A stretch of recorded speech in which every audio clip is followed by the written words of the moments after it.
네, 제가 이번 주에 어떤 집사님하고 통화를 했는데요. 이 집사님이 이제 소개를 받고 저희 교회에 아주 몇 년 전에 한 3, 4년 정도 됐나요? 교회에 강의를 들으러 이렇게 오셨어요. 상담도 하고 강의를 들으러 이렇게 오셨는데 이분의 딸이 몇 년 동안 우울증 약을 먹고 있었어요. 세브란스 병원에 다니면서 그랬는데 나중에 알고 보니까 저한테 이제 그때 당시에는 말씀을 안 하셨는데 나중에 알고 보니까 자살 시도까지 해가지고 응급실에 실려갔었다고 하더라고요. 그래서 딸을 한 번 잃을 뻔하고 그랬었는데 그래서 한 제가 기억하기로는 1년 반 이상 거의 2년 가까이 그렇게 세브란스 병원에 계시는 그 선생님한테 우울증 약을 계속 받아서 먹으면서 그렇게 치료를 한다고 했는데 아무 차도가 없다는 거예요. 애가 변화가 없다고. 그래서 병원 옮겨야 되나 말아야 되나 저한테 그거를 이제 상담하고 싶어서 기도 함께 했으면 좋겠다 해가지고 이렇게 저한테 오신 그런 분이었는데 하나님이 저한테는 약을 끊으라는 거예요. 병원 다니지 말라고. 걔는 우울증이 아니고 방황하는 거라는 거예요. 병이 아니라고. 그래서 말씀드렸더니 나중에 그렇게 갑자기 우울증 약을 확 끊어버리면은 병원에 또 다시 정신병과 병원에 아예 그때는 입원을 해야 되는 그런 경우가 있을 수가 있다는 거예요. 그리고 또 한 번 또 그렇게 자살을 시도했던 그런 친구잖아요. 그렇기 때문에 이거 어떻게 해야 되냐고 막 그러는 거예요. 그래서 믿음으로 그거는 하셔야 된다. 그리고 제가 책임은 못 지니까 우리 집사님이 잘 기도해 보시고 해보시라는데 하나님이 나한테는 안 먹어도 된다고 하신다고 병원 안 가도 된다고 하신다고. 근데 그거를 이 집사님께서 믿음으로 받아들이셨어요. 그래서 병원을 안 가신 거예요. 그때부터. 딸이 어떻게 됐을까요? 네. 다 낫습니다. 잘 됐습니다. 네. 그리고 그때는 내 딸이 그 우울증에 걸렸던 이유가 진로 때문에 고민이 돼서 이 딸이 그랬던 건데 그래서 키가 저보다 약간 작거든요. 근데 살이 엄청 많이 찐 거예요. 80kg, 90kg까지 이렇게 찐 거예요. 예. 그래갖고 또 애가 그러면은 음식을 좀 덜 먹으면은 될 텐데 밤에 야식을 배달을 시켜갖고 막 이렇게 먹는다는 거예요. 그러면 이 집사님이 또 속상해가지고 그 옆방에서 딸이 먹는 그 소리를 부스럭부스럭 하는 그 소리를 들으면서 운다는 거예요. 어떡하냐고 이러면서 운다는 거예요.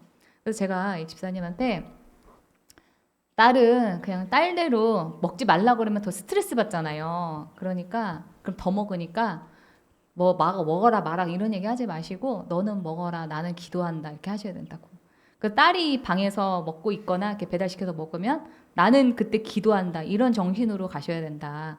너는 해라 나는 기도한다 이런 정신으로 버티셔야 된다 그랬거든요. 그랬더니 이 따님이 정말 1년 안에 40 몇 킬로를 뺀 거예요. 그래서 저보다 더 마른 몸으로 예뻐져 가지고 왔고 지금 몸무게를 3년 이상 그렇게 예쁘게 유지하고 있습니다. 그리고 진로 때문에 많이 고민을 했었는데 이 자매님이 또 여러분 다 들으면 아실 만한 대학에 입학을 해가지고 지금 학교에 아주 잘 다니고 있습니다. 네. 그러면서 이 집사님이 그러는 거예요. 그때는 너무 앞이 캄캄했는데 정말 기도하니까 하나님이 하나하나 다 이뤄주신 게 너무 놀랍다. 이런 말씀을 하시더라고요. 그래서 여러분의 그 삶에도 내 맘대로 안 되는 그런 지랄 맞은 상대가 있을 수 있습니다. 예. 그렇지만 그래 너는 해라 나는 기도할란다. 여러분 이런 정신으로 기도하셔야 됩니다. 그리고 가능하면 여러분들 막연하게 기도하지 말고 그러니까 이 사람이 너무 소망이 없잖아요. 내가 저기에서 뭔가 기대할 게 없다 싶은 생각이 들면은 기도가 굉장히 추상적으로 됩니다. 근데 그렇게 하는 거 하나님 원하지 않으세요. 눈에 보이듯이 너는 그래라 나는 이 모습으로 갈란다 이런 식으로 기도하셔야 됩니다. 네. 여러분의 자녀가 속성이십니까? 남편이 속성이십니까? 네, 그러실지라도 그래 너는 그래라 나는 이렇게 기도할란다 하시면 어느 순간 제가 아까 말씀드렸던 그 따님처럼 그렇게 변화되어 있을 줄 믿습니다. 네.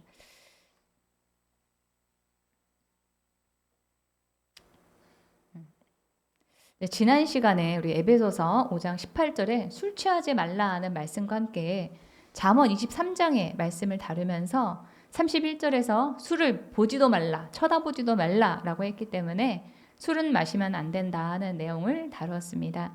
사람들이 술을 마시는 이유는 불만을 해소하고 행복하고 싶어서입니다. 그러나 우리를 만족하게 하고 행복하게 만들 수 있는 것은 세상에 없습니다. 이 세상에 속한 것은 빛이 있으면 그림자가 있고 장점이 있으면 단점이 있고 다 한계가 있습니다.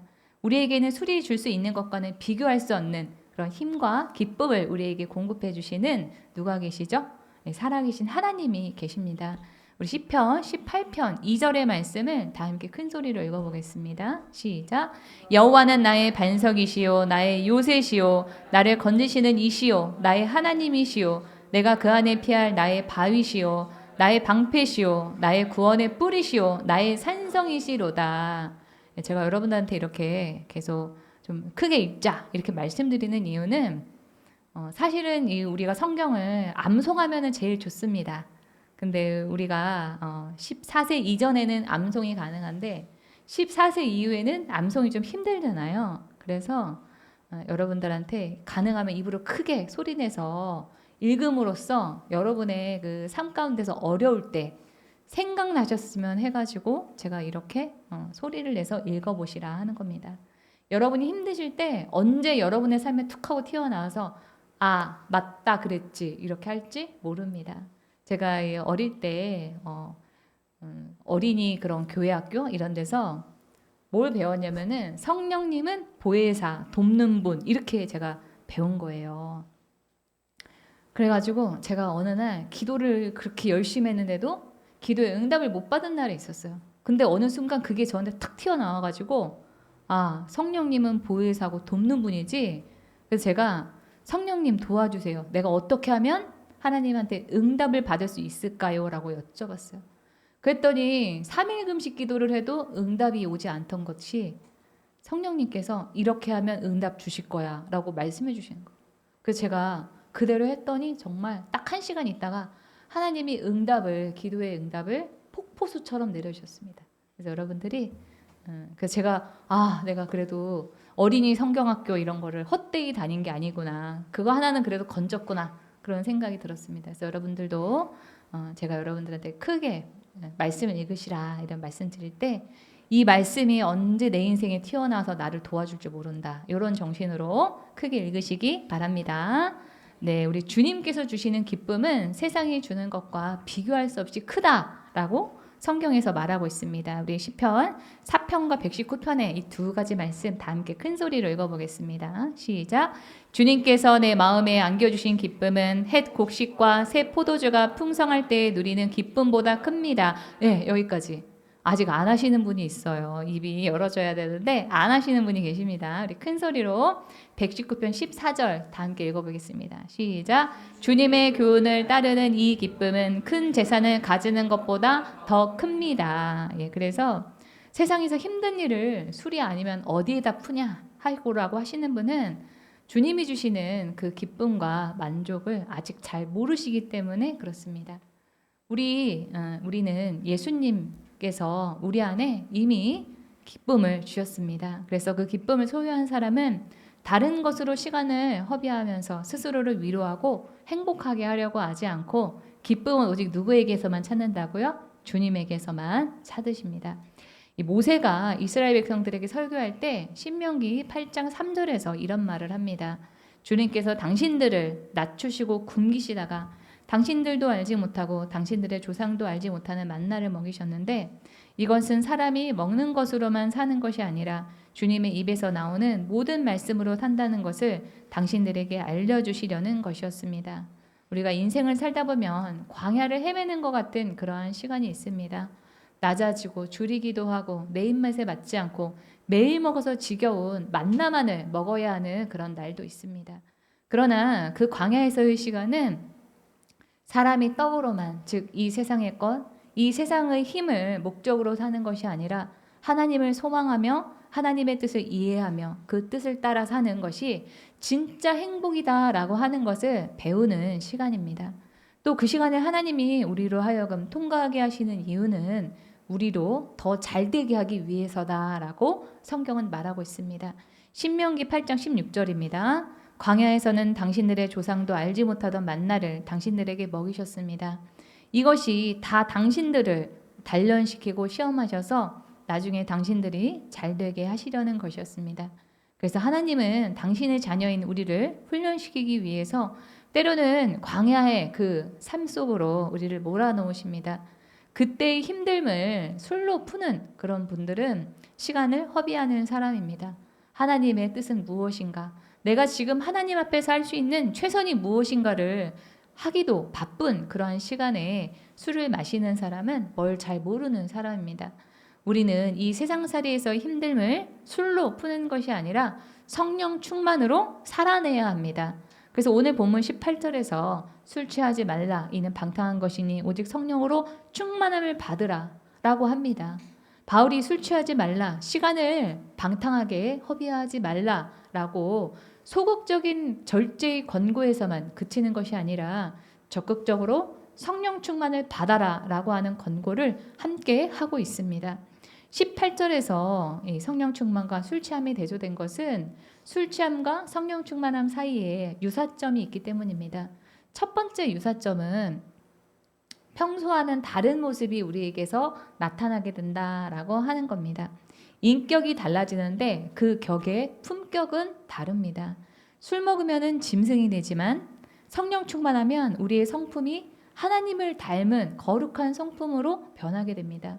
두 번째 유사점은 술이 사람을 제정신이 아니게 하는데 성령 충만도 제정신이 아니게 한다는 것입니다. 성령 충만하면 하나님이 함께 하신다는 확신이 생겨나서 우리로 하여금 용기를 내게 만들고 이전에 할 수 없었던 그런 일들에 우리가 담대히 도전하게 됩니다. 고통이 있더라도 성령님이 우리로 하여금 고통에만 집중하는 것이 아니라 잘 감당할 수 있게 해주십니다. 세 번째 유사점은 술에 취하는 것과 성령 충만에 둘 다 중독성이 있다라고 하는 겁니다. 술은 우리의 중추신경을 마비되게 만들어서 이성을 잃게 합니다. 그래서 술을 마시던 사람은 그 맛에 계속 술을 찾다가 중독이 됩니다. 성령 충만도 중독이 있습니다. 즐거움과 기쁨, 행복과 안식과 평안이 있습니다. 그래서 찬양이 입에서 절로 나오고 계속 성령 충만함을 사모하게 됩니다. 제가 초등학교 4학년 겨울방학 때 성령 체험을 했는데요. 제 안에 설명할 수 없는 그런 기쁨이 2달 동안 지속이 됐습니다. 저희 엄마가 그때도 이제 저에게 막 잔소리를 하셨거든요. 집 치워라, 뭐 이렇게 해라, 이렇게 했는데 그 전에는 제가 막 짜증이 났었거든요. 그랬는데 저희 어머니가 잔소리를 하셔도 하나도 짜증이 나지 않는 겁니다. 그래서 우리 그 엄마의 잔소리로 짜증이 나시는 그런 어린이 여러분이 계시다면 성령 충만을 꼭 구하시기 바랍니다. 네. 그래서 제가 그때 처음으로 하나님이 살아계시는구나 이렇게 믿음을 가지게 되었습니다. 이러한 유사점들이 있으니까 성령을 받으면 마치 술에 취한 사람이 느끼는 것과 같은 즐거움을 느끼게 되니까 술에 취하지 말고 성령에 취해서 그런 기분을 느껴보십시오. 이런 말씀을 드리는 것이 아닙니다. 술에 취하지 말고 술보다 더 좋은 성령으로 취하라 이런 말이 아니라 오히려 그 반대로 성령 충만은 술에 취한 것과 비슷한 현상과 체험을 추구하는 것이 아니라고 하는 것을 강조하는 것입니다. 성령 충만은 성령에 의해서 강하게 압도되는 그런 알 수 없는 그런 어떤 영적 만족의 상태를 의미하는 게 아닙니다. 기분이 좋아지고 평소에 소심하던 사람이 대범해지고 신비로운 기적이나 예언이나 신유의 은사가 나타나는 것은 성령님이 우리의 삶 가운데 일하실 때의 어떤 한 단면에 불과합니다. 일단 성령으로 충만한 사람은 자기 욕심에 따라서 자기가 하고 싶은 대로 하지 않습니다. 갈라디아서 5장 16절에서 바울은 말합니다. 여러분은 성령께서 인도하여 주시는 대로 살아가십시오. 그러면 육체의 욕망을 채우려 하지 않을 것입니다. 성령 충만이란 성령님의 인도에 따르는 겁니다. 성령 충만은 뭐라고요? 성령님의 인도에 따르는 것이다. 즉 성령께서 충만히 임해서 영향력을 행사하면서 우리를 다스리시고 인도해 나가는 상태가 성령 충만입니다. 성령으로 충만하게 된 사람은 마음과 지성과 의지가 모두 성령의 그 영향과 감화를 받게 돼서 성령의 지배를 받으면은 성령님께서 우리의 말과 행동을 절제할 수 있게 하시고 내가 할 수 없는 일이나 내가 이전에 하지 못했던 그런 일들을 성령님께서 우리로 하여금 하게 해주십니다. 그 결과로 성령 충만하게 되면 어떤 일이 일어나느냐? 예수님으로 충만해집니다. 또 하나님을 깊이 알고 싶어지기 때문에 성경을 묵상하고 연구하게 돼서 성령 충만은 곧 말씀 충만이다라고 할 수 있습니다. 하나님의 뜻이 무엇인지 알고 싶어지기 때문에 하나님의 뜻을 구하게 되어 성령 충만은 곧 하나님의 마음과 뜻으로 가득한 것을 의미합니다. 화면에 있는 우리 성령 충만은 곧 말씀 충만, 예수 충만. 이거를 좀 다 함께 읽어볼까요? 시작. 성령 충만, 말씀 충만, 예수 충만. 다시 한번. 성령 충만, 말씀 충만, 예수 충만. 네, 성령 충만은 하나님의 말씀으로 가득한 상태, 예수님으로 충만한 상태입니다. 이렇게 우리가 성령님의 그 인도를 쫓아가다 보면은 맺어지는 열매가 성령의 열매입니다. 갈라디아서 5장 22절의 말씀을 다 함께 큰 소리로 읽어보겠습니다. 시작. 성령의 열매는 사랑과 기쁨과 화평과 인내와 친절과 선함과 신실과 온유와 절제입니다. 네, 우리가 성령 충만을 계속 유지하고 있으면 사랑하고 기뻐할 수 없을 때 사랑하고 기쁨이 우리에게 넘쳐납니다. 또 평화와 인내, 친절, 착할 수 없는 그런 상황에서도 그렇게 하게 되고 신실해지고 온유해지고 절제를 잘하는 그런 성품으로 변화가 되어지게 됩니다. 18절에 우리 오직 성령으로 충만함을 받으라를 헬라어 성경으로 보면은 명령, 현재, 수동, 복수형으로 쓰였습니다. 먼저 이 받으라는 명령형으로 성령 충만은 주시면 감사하고 안 주시면 말고 하면서 있는 것이 아니라 우리가 적극적으로 받기를 원하고 구해야 하는 능동적인 책임이 있다라고 하는 뜻입니다. 성령 충만은 안 받아도 그만이 아니라 꼭 받아서 그 성령 충만한 상태를 유지해야 하는 하나님의 명령입니다. 둘째로 현재 시제입니다. 헬라어로 현재 시제는 진행형의 의미를 가지고 있어요. 그래서 항상 성령 충만을 구해야 된다라고 하는 뜻입니다. 바울은 성령으로 충만함을 받으라를 현재 진행형으로 씀으로써 성령 충만은 단 이례적인 그런 사건이 아니라 우리가 지속적으로 신앙생활하는 동안 매일 추구해야 하는 것임을 말해주고 있습니다. 성령께서 우리의 마음과 생각을 이끌어 가시도록 매일 매순간 삶의 주권을 성령님께 내어드릴 때 우리가 성령으로 충만해지게 됩니다. 세 번째로 성령 충만을 받으라는 수동령입니다. 즉 성령 충만의 주체는 우리가 아니라 하나님이십니다. 우리가 성령 충만을 받고자 하는 그 간절함과 주님이 무슨 말씀을 하시든지 내가 순종하겠다라고 하는 그러한 준비된 마음을 가지고 우리가 하나님께 나갈 때 하나님이 우리에게 성령 충만을 허락하신다라고 하는 겁니다.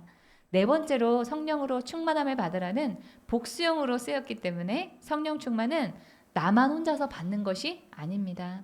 교회 전체에 주신 명령으로 알고 나뿐만 아니라 나와 함께 신앙생활하는 모든 교우들이 다 함께 성령 충만하도록 기도해야 한다라고 하는 것입니다. 여러분 중보기도할 때 우리 교회 성도님들 모두가 성령 충만하게 해주세요 라고 기도하는 것이 바로 오늘 이 성령 충만함을 받으라 이 말하는 이 의미 안에 다 들어가 있습니다. 근데 우리가 여기서 짚고 넘어가야 될 것은 술을 마시는 그 목적과 성령 충만의 목적이 다르지 않을 수 있음에 주의해야 합니다. 성령 충만을 통해서 얻는 것들이 오직 나에게만, 내가 얻는 유익에만 집중이 되어 있다면 또 나의 불만족의 해소와 행복의 증진을 위해서 술을 마시는 것과 그것은 다르지 않게 됩니다. 18절에서 술에 취하지 말고 성령 충만함을 받으라는 이 바울의 권면은 술에 취한 듯한 현상, 감정과 기분에 따라 가지 말고 성령 충만을 받으라. 즉 예수님에게 집중하라 라고 하는 그런 뜻입니다. 성령님은 그리스도의 영이시기 때문에 성령님은 예수님을 증거하시고 우리가 예수님을 믿기로 결단할 때 우리가 구원받았다고 보증하시고 인치시는 역할을 하시는 그런 분이십니다. 그래서 성령 충만은 곧 예수 충만이다 라고 하는 겁니다. 우리가 성령 충만해야 하는 이유, 그 목적도 다 예수님에게 있습니다.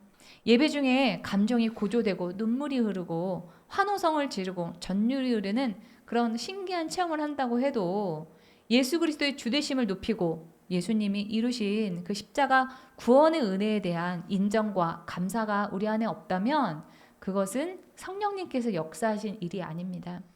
연예인이 대형 콘서트를 할 때 하는 퍼포먼스나 그런 대단한 연출을 보면서 사람들이 환호하고 때로는 울기도 하는 그 일과 우리가 예배에서 감동을 받는 일은 사실 큰 차이가 없습니다.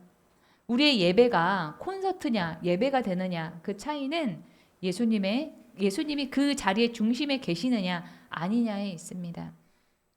예배 때 자기에게 도취가 돼서 찬송하고 기도하고 설교를 해도 예수님이 그 중심에 없다면 그것은 자기 만족에 불과한 것이고 예수님의 주되심을 인정하며 주님만을 높이려고 하는 그런 의도가 없다면 우리가 드리는 예배가 술 취함과 다를 바가 없게 됩니다. 우리는 그것을 경계해야 됩니다.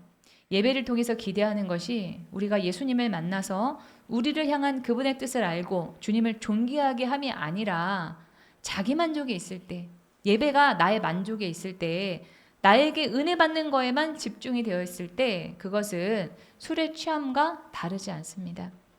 네, 어떤 분이 큰 교회에 다니세요. 여러분이 다 들으면은 그래 그 교회라고 아실 만한 그런 큰 교회에 다니시는데 제가 그 교회 왜 다니시냐고 이렇게 여쭤봤어요. 그랬더니 예배에 참석하면은 이렇게 몸에서 쫙 하고 이렇게 오르는 게 있다는 거예요. 쫙 하고 이렇게 오르는 게 있다고.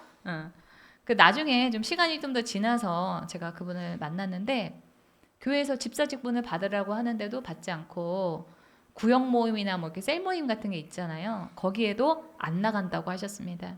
그래서 제가 왜 그렇게 하시냐고 이렇게 여쭤봤어요. 그랬더니 담임 목사님이 바뀌었는데 바뀐 그 목사님의 설교가 자기하고 맞지 않는다는 겁니다. 그리고 감동이 없다고. 그래서 조금 교회하고 거리를 두는 중이에요. 저한테 이렇게 말씀하시는 거예요. 네, 자기 만족 위주로 교회를 다니시는 분의 전형적인 모습입니다. 주님의 뜻이 어디에 있는가가 교회를 정하는 그런 기준이 아니라 자기 만족이 교회를 정하는 그런 기준이 되어 있는 겁니다. 예배를 드릴 때 쫙 하고 감동이 있는 교회, 설교가 본인과 맞아야 하는 교회는 신앙이 어릴 때나 찾아다니는 겁니다. 예배 때 감동이 덜해도 설교가 비록 본인과 맞지 않을지라도 주님이 있어라 하시는 그 교회에 헌신하시는 것이 신앙이 성숙한 사람의 그런 모습입니다. 그래서 제가 그분한테 교회를 좀 다시 한번 하나님한테 기도해 보시고 정하시라 그랬어요. 이제 우리 성도님 정도 되실 그런 신앙의 연차가 됐으면 이제는 자기 감정이나 어떤 자기 입맛에 맞는 그런 설교를 찾아다니시는 게 아니라 하나님이 헌신하시라고 하는 곳에 계셔야 된다. 이런 권면을 드렸습니다. 예배 때 감동이 일어나고 주님의 음성을 듣고 하는 일에 전적인 책임은 목사님에게 있는 걸까요? 그렇지 않습니다. 그 책임은 여러분에게 있어요. 예배에서 주님을 만날 일을 전날부터 기도하고 예배 때 주님께 집중해 보시기 바랍니다. 그러면 사막 오지 한가운데서 혼자 예배를 드려도 반드시 감동이 있고 주님을 만나게 됩니다. 그렇게 성령 충만한 예배의 끝에 남아야 되는 것은 무엇인가? 우리가 하나님의 그 자녀라고 하는 사실에 대한 감사와 십자가 위에서 죽으심으로 우리의 구원을 이뤄내신 예수님에 대한 헌신이 나오게 됩니다. 그 결과로 그리스도인으로서 이 세상에서 구별된 삶을 살아야겠다라고 하는 헌신이 나오게 됩니다. 성령께서 하시는 그 주된 일은 우리로 하여금 하나님의 자녀됨, 예수님의 십자가 구원의 은혜를 알게 하시고 믿게 하시고 붙들게 하시고 주를 섬기며 사랑하게 하시는 그런 일입니다. 이 은혜 안에 강해지는 것이 바로 성령 충만입니다. 그래서 성령이 충만한 사람은 어떤 역경 속에서도 주님이 더 크게 보입니다. 예배 중에도 자신이 아니라 예수님이 보이고 그분만 보려고 합니다. 그 결과로 예수님처럼 겸손과 섬김의 삶을 자발적으로 살겠다라고 결단하게 됩니다. 예배 때 일어나는 현상을 추구한다든지 예배 때 느끼는 그런 어떤 감정적인 그런 만족으로 예배를 판단하지 마시기 바랍니다. 예배가 자기 만족의 중심이 되지 않고 예수님 중심이 되도록 최선을 다하시는 여러분이 되기를 소망합니다.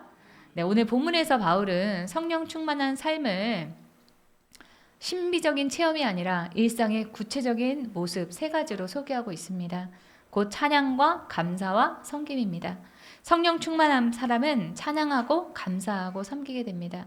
첫 번째로 성령 충만하면 찬양이 나오게 됩니다. 19절입니다. 시와 찬송과 신령한 노래들로 서로 화답하며 너희 마음으로 주께 노래하며 찬송하며. 여기에서 우리가 주목해서 볼 것은 찬양할 때는 입으로만 하는 것이 아니라 마음으로 불러야 된다라고 하는 겁니다. 그래서 찬양할 때는 소리를 우리가 내는 것 자체가 중요한 게 아닙니다. 마음으로 가사에 동의하면서 주님을 만나고 찬양 가운데서 주님의 음성을 들으려고 하면서 찬양해야 합니다. 제가 그래서 여러분께 주님께 우리의 마음을 드린다라고 하는 의미에서 찬양할 때는 이렇게 손을 들고 하시는 게 좋다 이런 말씀을 드렸죠. 그렇게 우리는 마음으로 찬양함으로써 성령 충만을 이룰 수 있고 성령 충만함의 결과로 또 다시 찬양할 수 있게 됩니다. 19절은 개인에 대한 어떤 찬송의 권면이기도 하지만 교회에 대한 권면이기도 합니다.